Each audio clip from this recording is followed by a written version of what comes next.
কাশ্মীরে জঙ্গি হামলার 1 মাস পূর্তি আজকের দিনেই অর্থাৎ 22শে এপ্রিল এক রক্তাক্ত কাশ্মীর দেখেছিলাম আমরা। ভয়াবহ ঘটনার সাক্ষী ছিল বহু পর্যটক।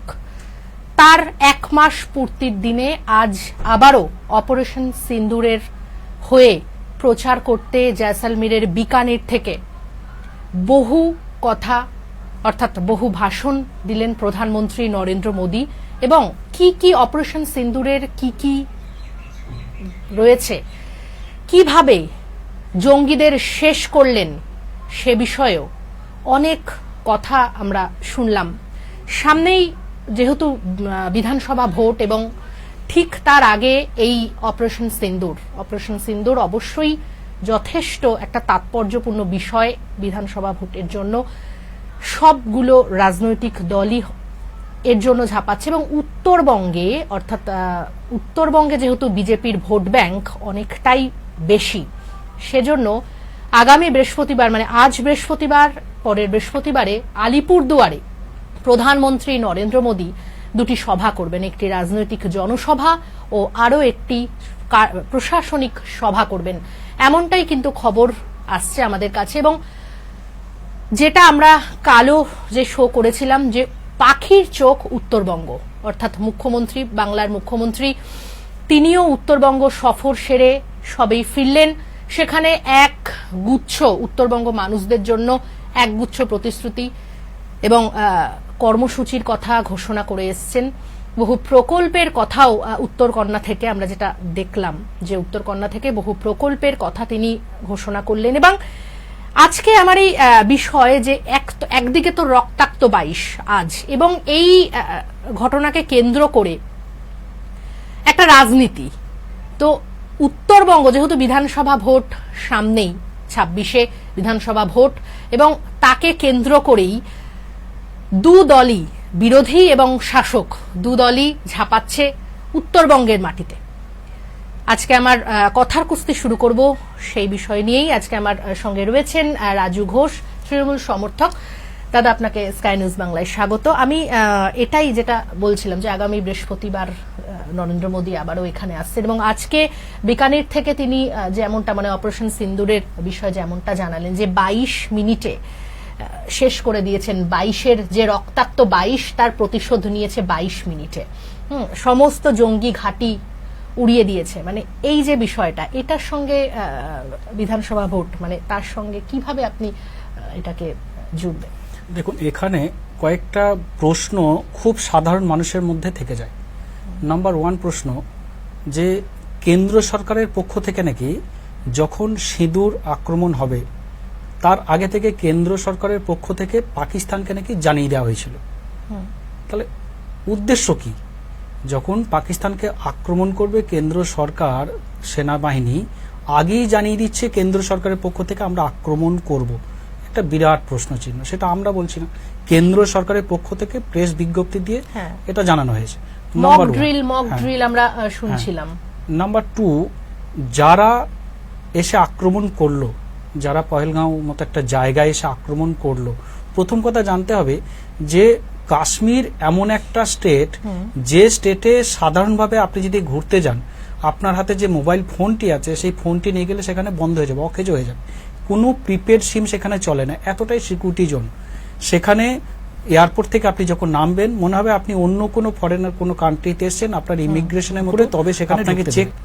এবং যে বর্ডার সিকিউরিটি ফোর্স যেখানে পাহারা দেয়, প্রত্যেকটা 50 মিটার পরে পরে একজন করে ফোর্স সেখানে দাঁড়িয়ে। তাহলে এত কিছু সিকিউরিটি ঘেরাটা টোপকে সেখানে এরকম জঙ্গি গোষ্ঠী ঢুকে গেল। একবার নয়, তার আগে রেকি করলো, 2 দিন 3 দিন 4 দিন ধরে রেকি করলো। এবং এটা শোনা যাচ্ছে যে সেখানে যে গেট, আপনি যদি পহেলগাঁও যে জায়গাটা বলছে সেখানে যদি আপনি গিয়ে থাকেন দেখবেন ওখানে একটা সরু একটা গেট ছিল, যে গেটে লোহার গেট দিয়ে, আমি গেছি সেখানে, লোহার গেট দিয়ে ঢুকতে হয়। সেখানে সিআরপিএফ এর 2 জন জওয়ান তারা কিন্তু চেক করে যে কোথা থেকে আসছে, তারা পুরো বডি স্ক্যান করে চেক করে তারপর ঢুকতে দিত। কয়েকদিন আগে নাকি সেই গেটের যারা সুরক্ষা বাহিনীতে যারা ছিল তাদের সেখান থেকে সরিয়ে দেওয়া হয়েছে। এই বিরাট একটা কৌতূহল মানুষের মধ্যে একটা জাগছে। তারপরে কি হলো, তারা ঢুকে গেল সেখানে, যেখানটায় ঘটনা ঘটেছে সেখানে গাড়ি নিয়ে যাওয়া যায় না, হেঁটে বা ঘোড়ার বা খচ্চরে পিঠে চেপে যেতে লাগে প্রায় 25 থেকে 27 মিনিট। হ্যাঁ। এতটা রাস্তা তাদের চলে গেল, জঙ্গিগুলো সেখানে গিয়ে আক্রমণ করলো, আক্রমণের পরে তার আবার ফেরত চলে গেল পাকিস্তান বা যে কোনো জায়গায় গা ঢাকা দিল। এই টোটাল যে সময় এবং এই রেকি, এই টোটাল বিষয়টাই একটি কৌতূহল, মানুষের মধ্যে সন্দেহ।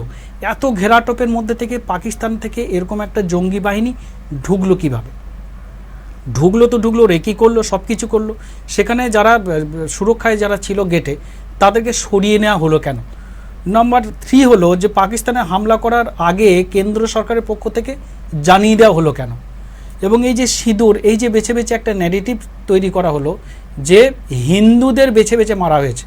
আমরা ধর্ম জেনে জেনে আমরা কিন্তু প্রথম থেকে নিউজ মিডিয়া ফলো করেছি, সাধারণত গণতন্ত্রের চতুর্থ স্তম্ভ মিডিয়া, তাদের মাধ্যম দিয়ে সাধারণ মানুষ জানে।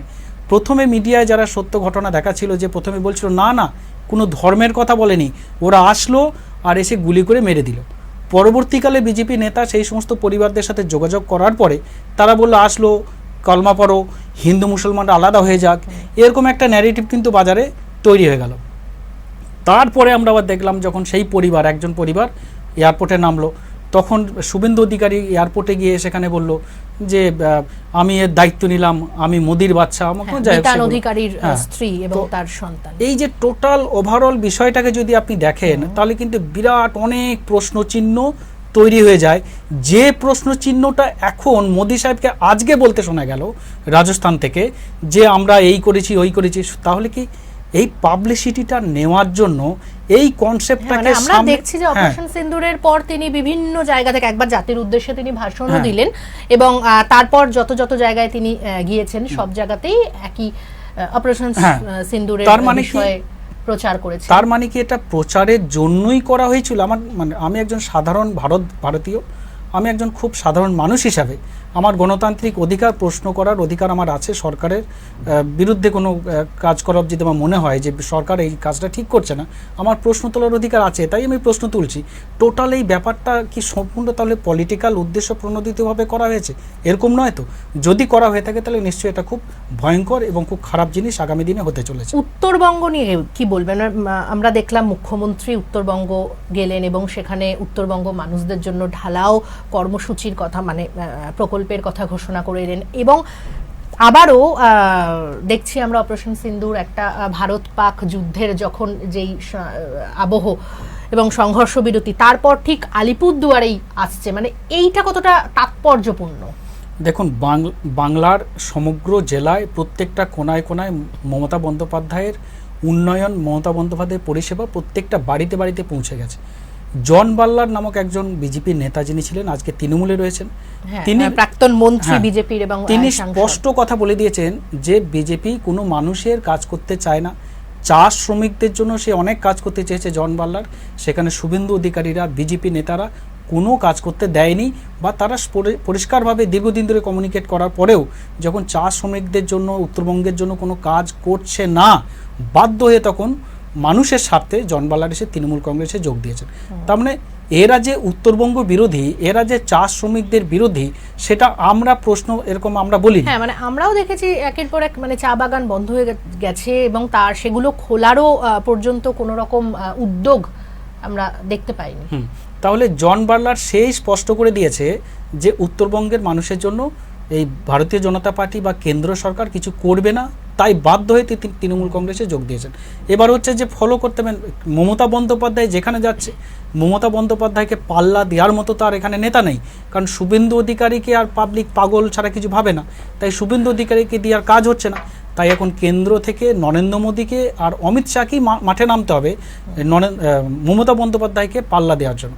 যেহেতু মমতা বন্দ্যোপাধ্যায় উত্তরবঙ্গ সফর করেছে, তাই মোদীবাবুকে আসতে বাধ্য হচ্ছে যে কোনো একটা মিথ্যা ঝাঁপি নিয়ে আবার একটা ভুল ভ্রান্তি মানুষের মধ্যে সৃষ্টি করা এবং মানুষের মধ্যে একটা ভুল প্রচার করা, কিছু প্রলোভন দিয়ে আবার সামনে 26-এর ভোট যাতে তারা কিছুটা পায় এই চেষ্টা।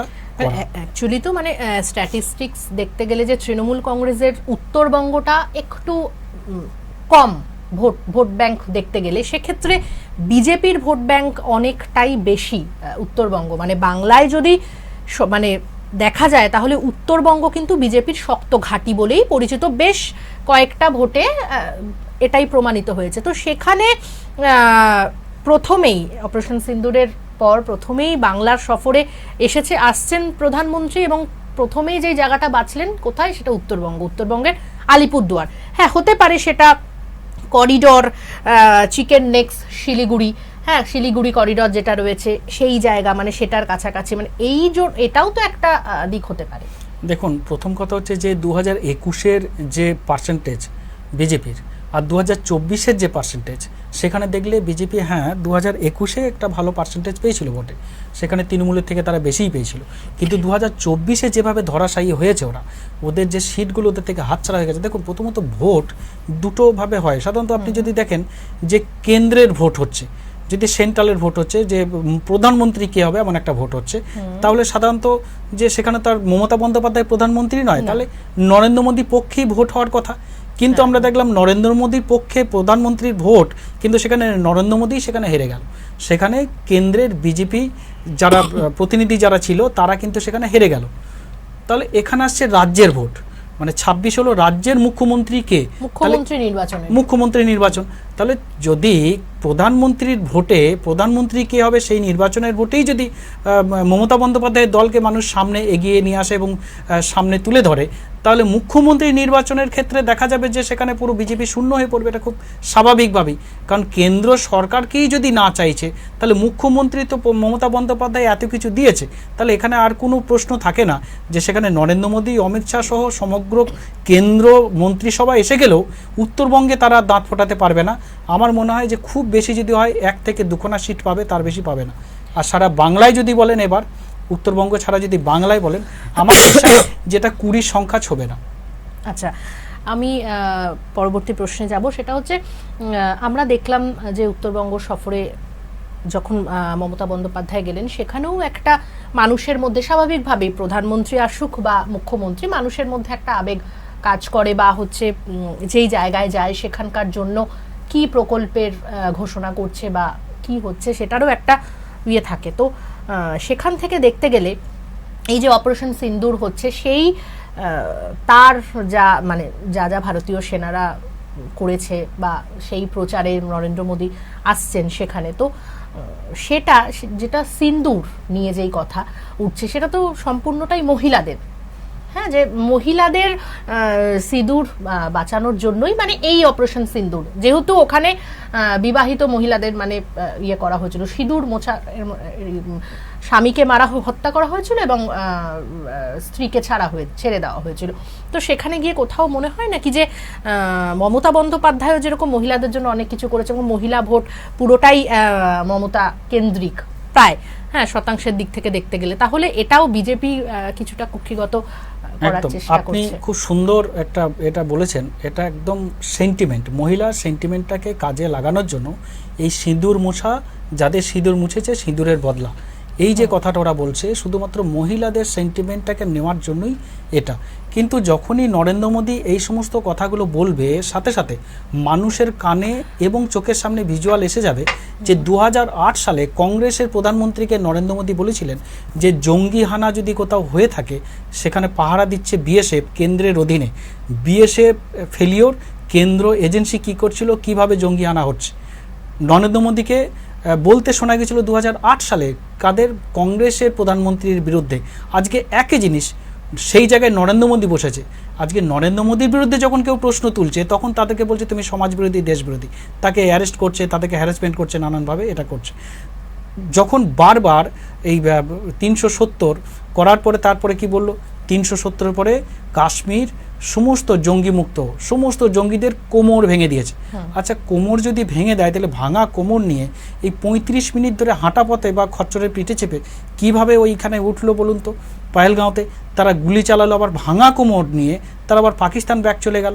এই যে প্রশ্নগুলো নরেন্দ্র মোদী যে প্রশ্নগুলো সেই সময় করেছিল কংগ্রেসের প্রধানমন্ত্রীকে, আজকে একই প্রশ্ন আমরা সাধারণ মানুষ হিসাবে করতে চাই যে কিভাবে জঙ্গিহানা হলো তার জবাবটাকে দাও, তারপরে সেকেন্ড জবাব হলো, তারপরে সেকেন্ড জবাব এটা দাও, পরে তোমার ভাষণ শুনবো যে জঙ্গিগুলো হত্যা করলো সেই জঙ্গিগুলো এখন কোথায়, সেই জঙ্গিগুলোর একদম, পরিচয় কি আছে? যাওয়ার আগে যে হ্যাঁ। কেন্দ্রীয় প্রতিনিধি দলে যখন প্রচার করতে অপারেশন সিন্দুরের প্রচার করতে আপনাদের অভিষেক বন্দ্যোপাধ্যায় তিনিও যখন গেলেন, তিনিও কিন্তু বিদেশ সচিবের কাছে এই প্রশ্নই তুলেছিলেন যে জঙ্গিরা কি মানে গ্রেফতার হয়েছে বা শনাক্ত করা গেছে নাকি তারা পাকিস্তানেই ফিরে গেছে।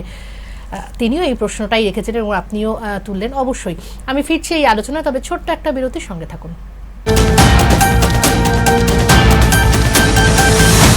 এই অনুষ্ঠানটি নিবেদন করলেন Arin media and entertainment private limited, mydigitech.in, indiabricks.in, advodunia.com।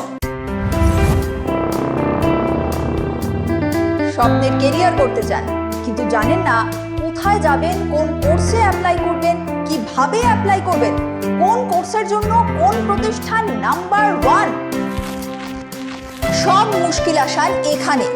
কোথায় কি কোর্স, হারির খবর দেব আমি সবার আগে আপনার জন্য।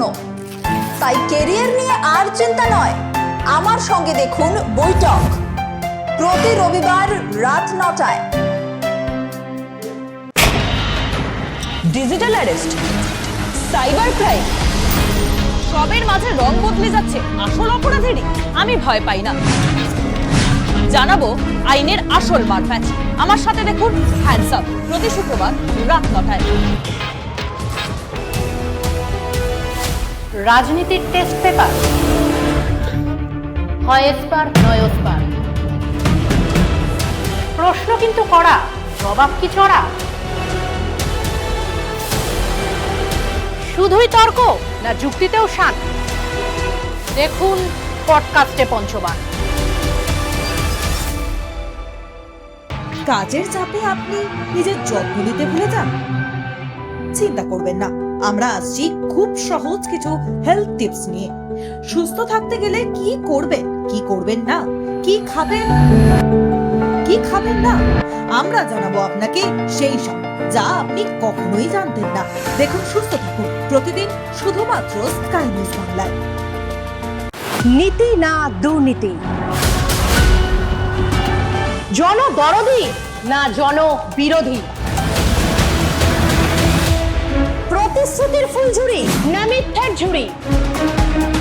দেখুন কথার কুস্তি।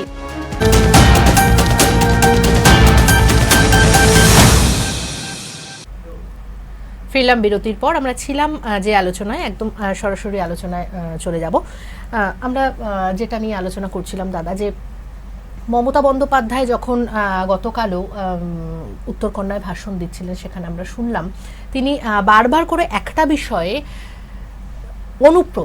অনুপ্রবেশ নিয়ে তিনি কিন্তু ভীষণই চিন্তিত, যেটা তার বক্তব্যে আমরা জানলাম, যে তিনি বারবার করেই পুলিশকে বলছেন বি অ্যালার্ট। কোথাও কোনো যদি সন্দেহভাজন কাউকে দেখা যায় তাহলে সঙ্গে সঙ্গে জিজ্ঞাসাবাদ করতে বা পেট্রোলিং করতে বলছেন তিনি। তারপর বিএসএফ রয়েছে বলেই যে পুলিশের কোনো দায়িত্ব নেই তিনি সেটাও কিন্তু মনে করিয়ে দিয়েছেন। সেখানে বারবার করে বলেছেন যে পুলিশকে যেন সীমান্ত এলাকাগুলোতে একটু বেশি নজরদারি করতে। কিন্তু এই আমরা দেখেছিলাম অমিত শাহর মুখে শুনেছি যে এই অনুপ্রবেশ মানে পশ্চিমবঙ্গে সব থেকে বেশি অনুপ্রবেশ, এটা আপনিও জানেন, অনুপ্রবেশ নিয়ে প্রচুর অমিত শাহর মুখ থেকে ঘুষপেট এখানে বন্ধ করতে হবে, এই নিয়ে কিন্তু আমরা শুনেছি। এবং আজকে মমতা বন্দ্যোপাধ্যায়ের মুখেও সেম এটা শুনলাম যে জঙ্গিরা হয়তো ঢুকছে, হ্যাঁ, বাংলায় কোনোভাবে যেন না ঢুকতে পারে। কোথাও গিয়ে কি আপনার মনে হয় যে এটাতে মুসলিম ভোট ব্যাংক তৃণমূলের একটু কমবে? না, এর সাথে ভোট ব্যাংক কমার কোনো বিষয় নেই। এখানে সম্পূর্ণ যদি মানে জঙ্গি ঢোকার বা অনুপ্রবেশ হওয়ার যদি কোনো ব্যাপার থাকে, তার জন্য সম্পূর্ণ কেন্দ্র সরকার এবং বিএসএফ এর সম্পূর্ণভাবে দায়ী। দেখুন, প্রথম কথা হচ্ছে যে এই বিএসএফ অ্যাপ্লাই করলো যে আমাদের 15 কিলোমিটারে হবে না, আমাদের 50 কিলোমিটার করে জায়গা লাগবে। এবার হচ্ছে যে 50 কিলোমিটার বিএসএফ এখন অনুপ্রবেশই আটকাতে পারছে না, তারা পশ্চিমবাংলার বিভিন্ন জায়গায় 15 কিলোমিটারের জায়গায় 50 কিলোমিটার এরিয়া তারা নিজের দখলে নিচ্ছে। এবার ধরুন বনগাঁয় যদি আমার বর্ডার থাকে, সেখান থেকে যদি 50 কিলোমিটার আপনি ধরেন, তার মানে হাবড়া পর্যন্ত, এই হাবড়া পর্যন্ত কিন্তু টোটালটাই বিএসএফ এর কন্ট্রোলে। এবার এই জায়গাগুলোর মধ্যে সম্পূর্ণ দায় থাকে কিন্তু বিএসএফ এর, যে বর্ডার থেকে কিভাবে ঢুকছে। বর্ডার দিয়ে যদি ঢোকে তাহলে হয় জলপথ দিয়ে আসছে, আকাশপথ দিয়ে আসছে, বা যদি স্থলপথেও আসে, এই তিনটি তো কেন্দ্র সরকারের আওতায়। তাহলে জঙ্গি অনুপ্রবেশ হলে তার জন্য দায় কেন্দ্র সরকারকে নিতে হবে, এবং যে জঙ্গি আক্রমণ হচ্ছে বা অনুপ্রবেশ হচ্ছে সবটাই কেন্দ্রের ওপরে আসতে হবে। এখানে পুলিশেরও একটা দায়বদ্ধতা থাকে, যেহেতু বিএসএফ 50 কিলোমিটার নিয়েছে, তারা 15 কিলোমিটারই সামলাতে পারতো না, এখন 50 কিলোমিটার নিয়েছে, যার ফলে অনেক আইনি প্রক্রিয়ার মধ্যে আইনি বাধাবিঘ্ন এসে যায়, সব জায়গায় পুলিশ গিয়ে হস্তক্ষেপ করতে পারে না, যার ফলে দেখলেন কোথাও বাংকার বেরিয়ে যাচ্ছে, সেখান থেকে ওই কাপ সিরাপ নানান টাইপের জিনিসপত্র এগুলো বেরোচ্ছে, এগুলো কিন্তু টোটালটাই কিন্তু বিএসএফের এখতিয়ার মধ্যে ওই 50 কিলোমিটারের মধ্যে। এবং এই মুর্শিদাবাদে কয়েকদিন আগে যে ঝামেলা হয়েছে তার মধ্যে অনেক কটা জায়গা আছে যেটা কিন্তু এই 50 কিলোমিটারের মধ্যে, বর্ডারে 50 কিলোমিটারের মধ্যে, সেটাও কিন্তু বিএসএফের অধীনে। যে বলছে না বিএসএফের ক্যাম্প অমুক তমক, এগুলো এই 50 কিলোমিটারের মধ্যে। অর্থাৎ বিএসএফ যখন জায়গাটা 15 থেকে 50 করেছে, তখনই কিন্তু আইন শৃঙ্খলা এবং জঙ্গি অনুপ্রবেশ এবং বিভিন্ন রকম অনুপ্রবেশ বাইরে থেকে বেশি বাড়তে শুরু করেছে, যার ফলে এটার সাথে ভোট ব্যাংকের কিছু এসে যায় না। এবার হচ্ছে যে তারা এই ঘুষপেটিয়া বলছে, এই যে ঘুষপেট বা অনুপ্রবেশ, এইটা আমরা শুনেছিলাম অমিত শাহর মুখে যে এখানে বেশি হচ্ছে, এবং এখানে যেহেতু করিডরগুলো অনেকটা বেশি, বনগাঁ, এদিকে মুর্শিদাবাদ, এদিকে আলিপুরদুয়ার, অনেকগুলো করিডর রয়েছে। তো সেক্ষেত্রে আমরা এবারে মমতা বন্দ্যোপাধ্যায়ের মুখে শুনলাম, এইটা কতটা তাৎপর্যপূর্ণ? না, যেগুলো দেখুন কোনো অনুপ্রবেশ কোনো দেশই সেটাকে করে না, অধিকার দেয় না, এবং অনুপ্রবেশ হোক এটাও কেউ চায় না। মমতা বন্দ্যোপাধ্যায় চায় না অনুপ্রবেশ হোক, কেন হবে? তারা আইনতভাবে বৈধভাবে যেভাবে আছে সেইভাবে হবে। এবার শুধু এতদিন বিএসএফের ঘাড়ে ছিল, তাদের এরিয়ার জন্য কিন্তু রাজ্যের পুলিশও এখন সজাগভাবে সেটাকে নজর রাখতে জন্য মমতাদি বলেছেন, যাতে বাংলাদেশ থেকে বা মায়ানমার থেকে যাতে এখানে না ঢোকে। দেখুন, এই সমস্ত অনুপ্রবেশ নিয়ে যদি কথা বলতে যাই, অনেকগুলো আইন আছে, অনেকগুলো পারমিট আছে, অনেকগুলো বিষয় আছে, সেগুলো একটা লম্বা আলোচনার মধ্যে দিয়ে এগুলো আসবে।